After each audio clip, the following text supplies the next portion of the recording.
Bon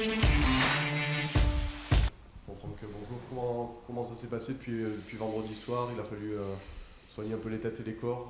Ouais, c'est à le digérer. Ce qu'on a dit, c'est voilà, c'est s'en servir. On passe par tous les états, hein, la tristesse, la colère, la frustration. Donc c'est comme vous venez de le dire, l'évacuer, mais pas se mentir aussi sur les raisons et s'en servir pour pouvoir l'utiliser dès ce week-end. Donc c'est analyser entre nous, partager avec les joueurs et puis basculer sur la prochaine étape. Finalement, d'avoir cette grosse échéance qui arrive très rapidement, c'est presque une bonne chose. Enfin, Oui, c'est important. Après, on s'est mérité le droit de jouer ce match-là qui est presque un huitième de finale, qui est réellement un huitième de finale. Donc on va voir ce qu'on va être capable de délivrer, évidemment. Mais voilà, c'est maintenant utiliser ce qu'on a subi la semaine dernière pour pouvoir s'en servir dès ce week-end. Après, on va voir si on va être capable de le rendre. C'est un match qui est inquiétant forcément, parce que quand je vois la qualité de l'équipe qu'on va jouer aussi, et quand je vois notre prestation la semaine dernière, forcément, on a le droit d'avoir des inquiétudes. Après aussi, je sais ce qu'on est capable de rendre. On va voir si on est capable de le sortir au bon moment. Interrogation physique, forcément, vous avez enchaîné, ce sera votre 19e match. Eux ont coupé pendant 15 jours. Encore une fois, c'est pas le physique qui m'inquiète. Voilà, on n'a pas été pris sur notre physique la semaine dernière. On a été pris dans l'engagement et sur l'intensité dès le départ. Donc c'est là-dessus qu'il faut s'allumer et on va voir si on est capable de le faire. Après, de résister à ce que va nous proposer le Racing et la force du Racing. Sur cette pelouse et ce stade couvert, cette pelouse synthétique, ça demande là aussi de l'adaptation, peut-être par rapport à ce que vous pouvez faire et produire, et pour les mettre en difficulté aussi. Oui, même si on a une partie le terrain couvert et synthétique, c'est la même qualité. C'est des choses qu'on connaît aussi. On est habitué, on sait que ça va aller plus vite, qu'il faut être précis sur les présentations des ballons, qu'il faut être rythmé dans les enchaînements. Donc on essaie de réagir par rapport à ça. Finalement, depuis qu'ils ont installé cette pelouse, ils ne sont pas forcément souverains à domicile. C'est une aubaine pour vous de jouer, alors pas forcément au Racing, mais sur ce genre de pelouse, ça permet de mettre en place des choses qu'on n'a pas forcément l'occasion de faire sur d'autres terrains. Ouais, ça exacerbe un peu toutes les qualités, donc à la fois chez eux et chez nous. Donc on va voir si on va être capable de les mettre en place. Après, ça accélère le jeu, c'est une réalité. Dans la vitesse d'exécution, que ce soit défensif ou offensif, on retrouve cette vitesse, ce rythme-là. Donc oui, on aime avoir quelque chose de rapide et de rythmé. Il va falloir qu'on soit capable de l'alimenter, mais oui, c'est plutôt quelque chose de positif. Juste par rapport au contexte, dans la finale contre Lyon, vous étiez malgré vous favori. Là, finalement, c'est le Racing qui se retrouve dans cette position. Ils ont été dans le top 6 toute la saison. Vous revenez un peu de nulle part pour jouer cette qualif. Ouais. Est-ce que finalement, dans cette inversion des rôles, vous n'avez rien à perdre sur ce match? C'est l'occasion de se lâcher? Oui, on ne va pas dire qu'on est favori. Comme on le disait il y a 2 mois, on était 14e. Donc c'est ce que vous dites, et c'est vrai. Donc je ne sais pas, ils ont ce statut de favori, oui. Donc peut-être qu'on va être libéré de ce poids-là. Peut-être que la semaine dernière, ça a plus pesé qu'on ne le pensait sur nous. En tout cas, au moins ça correspond à ce qu'on a été sur les 3 derniers mois et dans quel état d'esprit on a navigué durant ces 3 mois. Franck, vous l'avez dit, personne n'aurait misé sur Toulon, vous étiez 14e il y a encore quelques mois. Est-ce qu'on se dit, avec cette remontée, là, tous les efforts donnés, voilà, on est quand même à une marge de finir d'une certaine façon le travail quand même ça c'est pas fini, mais est-ce qu'on se dit quand même, il faut finir le boulot là C'est surtout, c'est pas il faut, c'est on a envie. Voilà, c'est ça, c'est le plaisir d'être dans la compétition, d'avoir fait ces efforts et d'avoir eu ces récompenses au fur et à mesure des semaines. Et donc, je pense qu'il n'y a rien qui se fait au mérite. Donc, c'est continuer d'avoir la même approche, d'avoir le même appétit. Après, ça nous a fait faux bon la semaine dernière. Il faut être capable, encore une fois, de tirer les leçons de ce match-là pour se rebooster en vue du match au Racing.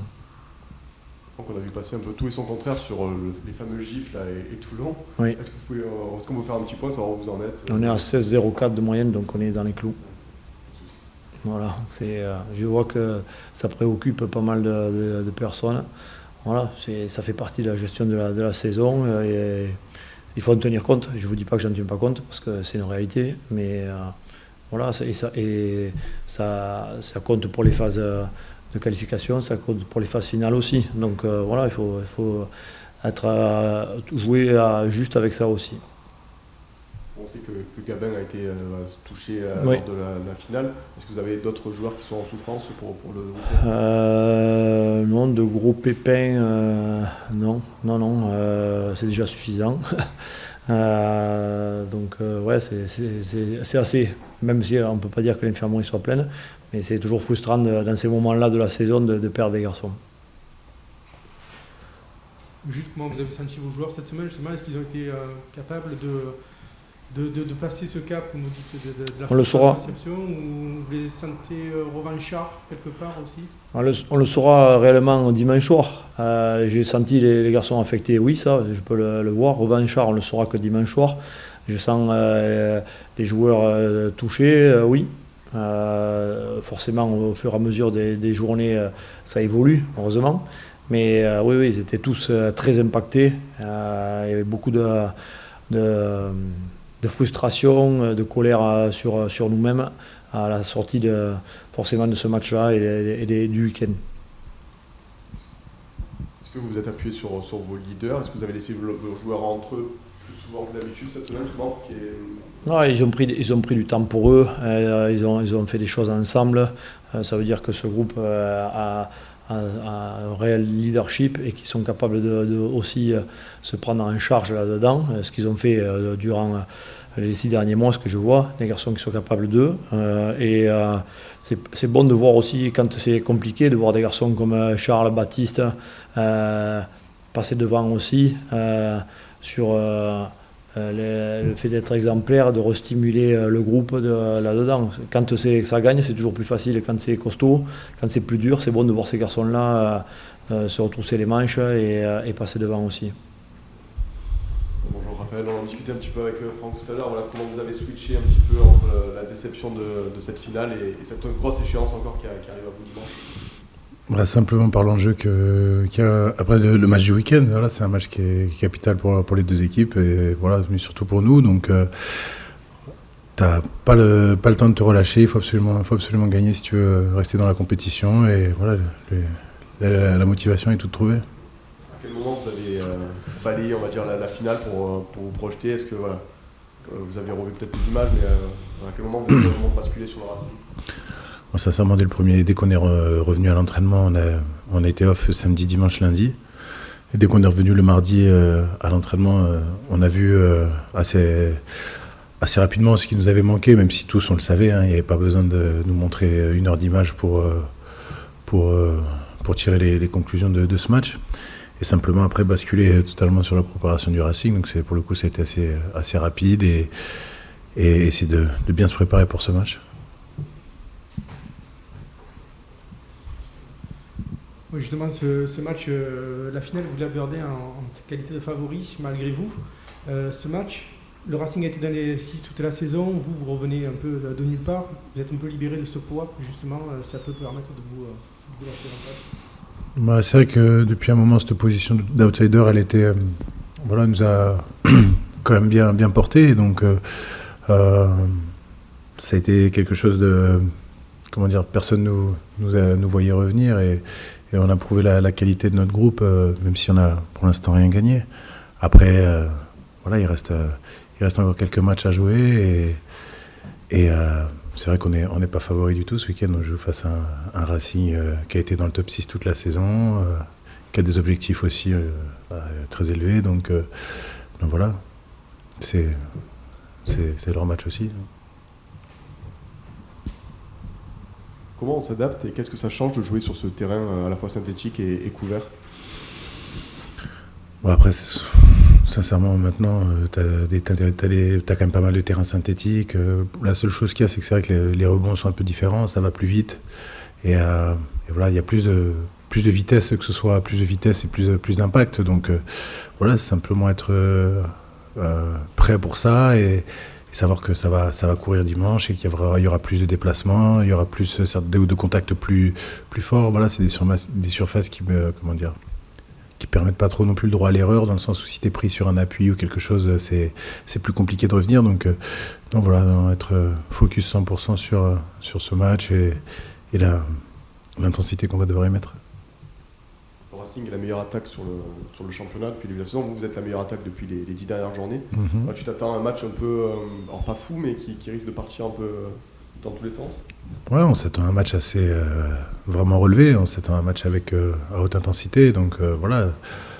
De toute façon, si tu veux gagner, et surtout sur cette surface, il faudra jouer. Donc voilà, ça risque de pas mal jouer en effet. Il risque d'y avoir pas mal de grosses séquences.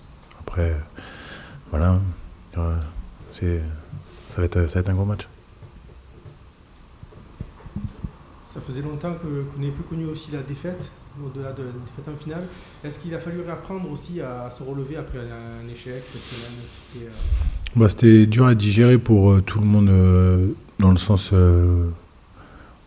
il y avait un sacré engouement autour de ce match, de la part du club, de la ville. Voilà, c'est des choses qui nous ont touché beaucoup les joueurs.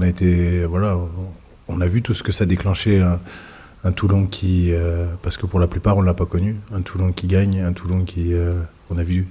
Et c'est vrai que ça a été quelque chose de très, très fort pour les joueurs. Et on a été déçus, si tu veux, de ne pas ramener quelque chose pour tous les gens qui avaient fait le déplacement, pour tous les gens qui se sont investis et qui ont été présents sur l'événement.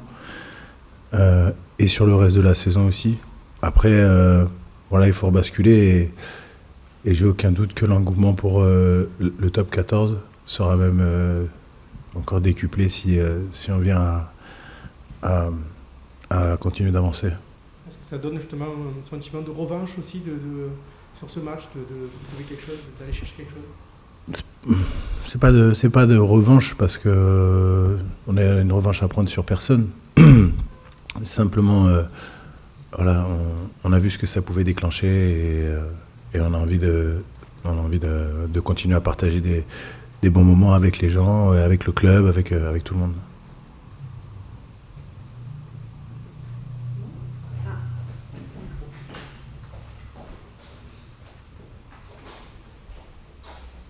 Pourrais dire aux supporters qui, tu l'as dit, et vous avez pris un coup derrière la tête après cette finale, qu'est-ce que tu pourrais dire aux supporters qui espèrent justement que vous vous qualifiez pour cette phase finale de top 14 pour les rassurer un petit peu dans votre convenance pour préparer ce match?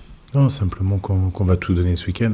Voilà, il nous reste, on est bien, et il nous reste pas mal à donner encore. Et on va tout donner pour ce week-end, tout simplement. Je ne parle pas de résultats, je parle simplement de l'intensité qu'on va pouvoir mettre dans ce match. Et voilà, simplement qu'on va se livrer et tout donner pour ce match. Est-ce que tu as suivi aussi le fait que les supporters ne pourront pas se déplacer avec leur drapeau et leur banderole dans le stade? Est-ce que tu as suivi ça et toi, qu'est-ce que tu en penses? Je t'avoue, je n'ai pas suivi. Je savais qu'il y avait pas mal de supporters toulonnais qui faisaient le déplacement. C'est vrai que c'est toujours appréciable. Après qu'ils puissent pas, je leur fais confiance pour donner de la voix. Sincèrement, on ne pourra pas leur demander de se taire et ça, c'est bien le plus important. Donc, non, si vous voulez, c'est pas les banderoles ou quoi. On sait très bien que les gens seront là. On sait très bien que ça va pousser fort aussi. Donc, sincèrement, c'est pas pour des banderoles qu'on va formaliser. Une question un petit peu décalée. Les franchises sud-africaines en Coupe d'Europe, ça t'inspire quoi? Ça m'inspire que j'ai envie d'y aller. Donc voilà, non, pour être franc, c'est vrai que ça fait un petit peu rêver. Tu sais, on n'a jamais eu l'occasion. On se demande toujours un petit peu ce que ça peut donner. Des équipes de Super Rugby contre des équipes européennes. Donc voilà, avoir des équipes qui avaient l'habitude de jouer le Super Rugby dans notre championnat, ça peut faire rêver parce que c'est une compétition qu'on a toujours regardée à la télé, c'est des équipes qu'on a toujours regardées de loin en se disant j'aimerais bien jouer contre eux ou voir ce que ça donne, voir ce qu'on donne. Donc non, pour le coup, voilà, ça donne envie d'être dans la poule de ces équipes et de se mesurer à eux pour voir ce qu'on vaut un petit peu aussi face à des équipes comme ça. Ouais, Brick, on a posé la question à tes prédécesseurs à ce micro. Comment tu as, toi, digéré la finale et basculé sur le match du Racing? Ben voilà, on a eu quelques jours off, ça nous a permis de digérer tranquillement cette défaite et voilà, et pas passer outre les sentiments qu'on pouvait avoir, les accepter et puis repartir sur une nouvelle semaine et un championnat totalement différent. Quel a été le rôle des leaders justement dans tout le process là, qui vous a accompagné jusqu'à aujourd'hui? Se recentrer sur ce qu'on a pu faire de bien cette saison et pas tout mettre sur ce dernier match. On est passé à côté, c'est sûr, mais ne pas se mettre la tête à l'envers par rapport à ce match-là, à en tirer des leçons. À Paris, du coup, vous allez jouer sur un terrain synthétique et fermé. Toi, en tant qu'arrière, qu'est-ce que ça te demande en termes d'adaptation? Qu'est-ce que tu changes dans ta façon de jouer? Je pense à l'anticipation, il y a tout qui va aller beaucoup plus vite. Les temps de jeu vont s'enchaîner, les sorties de balles sont très rapides. Donc il faut anticiper un peu plus les déplacements et être prêt à toute éventualité parce que tout va très vite, ça peut brécher à tout moment avec les qualités qu'on connaît autant de leur côté que des nôtres. Donc voilà. À quel match vous attendez? C'est un match coup près pour les deux équipes. Celui qui gagne, il sera en phase finale, l'autre non. On sait que le Racing c'est la meilleure attaque du championnat. Vous, sur les 10 dernières journées, voilà. À quoi tu t'attends comme match? Est-ce que ça va jouer partout? C'est un match avec beaucoup d'enjeux, donc est-ce que ça va jouer partout? Je pense qu'il va y avoir beaucoup d'observations au début. Après voilà, la surface de l'aréna se prête au jeu, donc ça va nous demander beaucoup d'exigences physiques. Et oui, on s'attend à ce qu'ils nous jouent parce que c'est des joueurs très talentueux et ils vont essayer de mettre leur attaque en place pour se mettre en confiance. Le fait qu'il y ait eu 15 jours pour préparer ce match, vous avez eu cette finale, finalement la gestion du match va être primordiale pour vous. Il faut mettre la main sur le ballon, c'est à vous de dicter le tempo finalement. Ouais, ça nous dicter le tempo, c'est vrai qu'ils reviennent de vacances, après je pense qu'il n'y a pas de réalité derrière ça, même s'ils reviennent de vacances, ok, ils auront peut-être plus de fraîcheur, il y en a d'autres qui vont dire qu'ils auront peut-être un manque de rythme, donc il n'y a pas vraiment de vérité autour de ça. On va se retrouver pour le match à 21h et ça durera 80 minutes pour les deux équipes. Alors, on a vu sur ce final, vous l'aviez abordé d'un statut de favori malgré vous. Là, finalement, vous vous retrouvez un statut d'outsider qui vous colle au mieux ces derniers temps, puisque le Racing a passé la saison dans les 6, vous reçoit, sera forcément le favori de ce match. Cette position, finalement, vous convient mieux? Je sais pas si elle nous convient mieux. Après voilà, nous on prend les matchs les uns après les autres. Ça fait maintenant de nombreux mois qu'on aborde des matchs de ce type-là. Là, c'est un de plus. On sait que c'est un match coup près. Clairement, c'est comme un huitième. Donc on va se remettre dans les mêmes dispositions qu'on l'a fait les week-ends précédents et aborder le match de la même manière. Aymeric, on l'a dit, vous revenez de très très loin, pas grand monde aurait misé sur vous. Quand on voit qu'il y a encore 3 mois, vous étiez en fond de classement et là, à 80 minutes d'une phase finale, est-ce que vous auriez dit ça il y a 3 mois, vous auriez cru finalement? Non, c'est sûr qu'il y a eu des moments où on y croyait beaucoup moins. Maintenant, on le touche peut-être un peu du doigt. Maintenant, on est quand même loin encore. C'est une victoire au Racing, c'est pas facile à réaliser, surtout avec ce Racing-là. Donc on sait à quelle place on est, on sait aussi d'où on vient. Donc on va rester humble et corriger ce qui n'a pas été la semaine d'avant et essayer de continuer sur nos dernières prestations qu'on a fait en top 14 notamment. Est-ce que ce match face à Lyon peut vous servir aussi pour ce match dimanche qui est aussi une finale en quelque sorte? Oui, je pense qu'il peut que nous servir. C'est un échec, mais ça nous permet d'apprendre, de se remettre en question et pas de remettre tout notre jeu en question, mais de voir ce qui n'a pas été et de corriger ça, de ne pas refaire les mêmes erreurs. Aymeric, tu disais donc il y a les 3 jours off pour un petit peu digérer ça. Justement, qu'est-ce que tu fais pendant ces 3 jours? Tu penses au match, tu en parles avec des proches ou au contraire on essaie de ne pas y penser du tout pendant 3 jours? Non, essayer de ne pas y penser, c'est compliqué, ça revient toujours. Après, si on a la chance d'avoir les proches qui sont là, c'est toujours bénéfique. On discute avec eux, mais on n'a pas trop envie non plus de rentrer dans le détail parce que on a envie de passer à autre chose. Mais on en parle quand même, et puis je pense qu'il ne faut pas hésiter à en parler, à dire les choses et derrière se projeter sur le match d'après.